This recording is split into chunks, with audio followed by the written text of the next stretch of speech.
नमस्कार। उर्वशी डिजिटल विगत 10 वर्ष धरी विभिन्न प्रकार सेवा जगै आसुअछि। आजिकल बिजुली शक्ति को बाद देकी चलिबा चिंता करा जाय न पारे। आलुओ कहतु, पानी उठेबा कथा कहतु, टीवी चलेबा कथा कहतु, पंखा बुलेबा कथा कहतु, लुगा धोइबा कथा कहतु, मोबाइल चार्ज करबा कथा कहतु किबा बैटरी गाड़ी चार्ज करबा कथा कहतु, सबुथिरे बिजुली शक्ति निहात दरकार।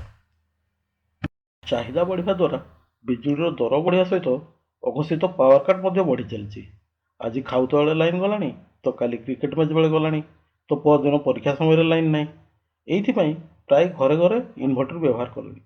मात्र बहुत कम लोक जानती जे इन्भर्टर 50 रु 60% शक्ति नष्ट कर दिए एवं इलेक्ट्रिक बिल अधिक दबाक पड़ी था। यह छड़ा अधिक समय पावर काटले कि ट्रांसफॉर्मर जड़ीगले बैटेरी चार्ज हो पारे नहीं एवं इन्भर्टर बेकार हो जाए। एणु उर्वशी डिजिटल बांगरी पोषी स्थापन करुवा सोलार इन्भर्टर व्यवहार करने सबुठु उत्तम विकल्प। यह बैटेरी को उभय सोलार और ग्रिड रु चार्ज करने सहित लोड चलैवा सोलार को प्राथमिकता दे था। फलस्वरूप बिजुली बिल बहुत कम आसे। एभली कि आदौ बिजुली संयोग नथिबा अनेक प्रकल्प यथा जलेश्वर, भुआशुणी, जक्का, मुरुणिया, निश्चिंता, सारसकणा आदि सन्तोषजनक भाव काम कर चली एवं निरविच्छिन्न बिजुली शक्ति जगै चली।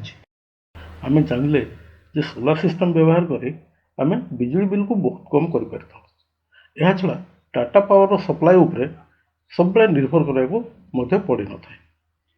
यह छड़ा सरकारी रिहाती बाबद को आमको अति कम 2500 टଙ୍କା मिलता है। एवं प्रश्न उठे जे आम केते कैपेसिटीर सोलार इन्भर्टर नवा। देखु यह आपंकर बजेट और आवश्यकता उपर निर्भर करे। गोटे 1 किलोवाट सोलार सिस्टम साधारण घर पर सफिसीयंट होता है कहीं से आम 4 रु 5टा पंखा, 10 रु 20टा ट्यूबलाइट एवं गोटे 2टा टीवी चल पारू। यह छड़ा आवश्यक स्थले एवं 0.5 किलोवाटर टुलु पंप चलैकी पानी उठे पारू। आजिकाली अनेक परिवार पानी पाई निज घरे बोरवेल एवं 1 HP सबमर्सिबल पंप व्यवहार करें। फ्रिज कहतु, इंडक्शन कहतु, iron, washing machine, mixer grinder एकदम साधारण होगा बसला। यह छड़ा अनेक लोक पेट्रोल गाड़ी बदल बैटेरी चालित गाड़ी व्यवहार करें। 1 kVA इन्भर्टर यह सब वैद्युतिक उपकरण को चल पारे नहीं। एथिपाई 2 किलोवाट कि ताठू अधिक क्षमतार सिस्टम दरकार। से भली व्यावसायिक क्षेत्र में 1 kVA इन्भर्टर लेजर प्रिंटर कि लामिनेशन मेसीन चल पारे नहीं। सबमर्सिबल पंप ठार आरंभ कर बाइक चार्ज पर्यंत सबू उपकरण जदि आप सोलार चलती तेबे बिजुली बिल और पेट्रोल खर्च बाबद को यथेष्ट संचय कर सहित परिवेश सुरक्षार अमूल्य योगदान करें। आपण अधिक ध्यान कले जानीपर जे सोलार सिस्टम मूल्य बैटेरी द्वारा निर्धारित होता है। बाजार में सिंगल बैटेरी, डबल बैटेरी, 4टी बैटेरी, 8टी बैटेरी, 10टी बैटेरी, 15टी बैटेरी ये सिस्टम मिलता है। सिंगल बैटेरी रे 600 VA रु 1000 VA पर्यंत इन्वर्टर लगी था। से भाया डबल बैटेरी सिस्टम रे 1500 VA रु 3000 VA, 4 बैटेरी सिस्टम रे 3 kVA रु 5 kVA, 8 बैटेरी सिस्टम रे 5 kVA रु 7.5 kVA, 10 बैटेरी सिस्टम रे 7.5 kVA रु 10 kVA ये इन्वर्टर सब लगी था।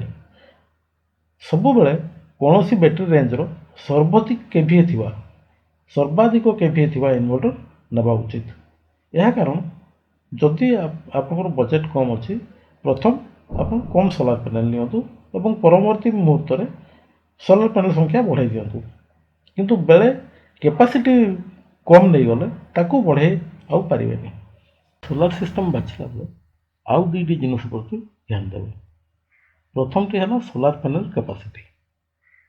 आपको इन्वर्टर सोलार पैनल कैपेसिटी केते अच्छी ताहा देखिए। साधारणतः 1 किलोवाट इन्वर्टर सोलार कैपेसिटी 600 रु 800 वाट, 3 किलोवाट इन्वर्टर सोलार कैपेसिटी 2000 रु 2500 वाट रही है। आज आप बजेट कम अच्छे आप कम सोलार पैनल लेकिन काम चलईदेवे मात्र परवर्ती मुहूर्त में केते सोलार पैनल जोड़ी पारे ताहा सोलार पैनल कैपेसिटी उपर निर्भर करता है। तेणु सर्वदा आप अधिका कैपेसिटी थिबा इन्वर्टर बाछिबे। द्वितीयटी है आपको सोलार इन्वर्टर PWM किंबा MPPT टेक्नोलोजी PWM हूँ एक पुराना टेक्नोलोजी जो थे आप बहुत मात्रार सोलर शक्ति नष्ट होता है। मात्र यही सिस्टम गुड़ा बहुत सस्ता। जदि आप 1 किलोवाट रु कम इन्वर्टर नौकरी से आप PWM टेक्नोलोजी बाछिले चलो।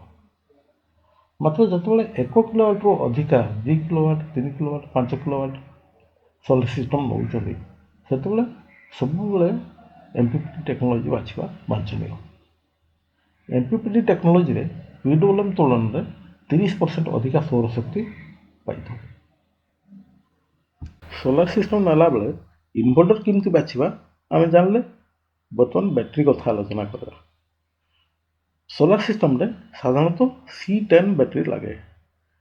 एरा सब बेले मन रखिथे C10 बैटरी नेबे C20 बैटरी केबे भी नेबे नाही। द्वितीयटी है आपन केते वर्ष रिप्लेसमेंट गारंटी पाइबे। आजिकल बाजार रे 3 वर्ष और 5 वर्ष रिप्लेसमेंट गारंटी बैटरी मिललानी। तेणु सब बेले 5 वर्ष रिप्लेसमेंट गारंटी जगौथुवा बैटरी ही बाछिबे। तृतीयटी है एम्पियर आवर बा कैपेसिटी। यह साधारणतः 150 170 180 200 220 एम्पियर आवर पर्यंत मिलता है। आप बजेट को धरिकी अति कम 150 एम्पियर आवर बैटरी नेले चलो। केतेबेले भी आप मॉडल नंबर देखिकी बाछिबेनी कहीं से M240 लिखाई किंतु 120 एम्पियर आवर बैटरी हो। सब बेले आप डिटेल पढ़ी बैटरी बाछिबे। गोटे उपयुक्त सोलार सिस्टम केमिति बाछिबा आमे जानि पारले। जदि आपन किछि डाउट थाए तबे वीडियो रो प्रथम रे एवं शेष रे जो नंबर दिया जाइछि ताको व्हाट्सएप करिकि आपन निजर संदेह दूर कर परिबे। धन्यवाद।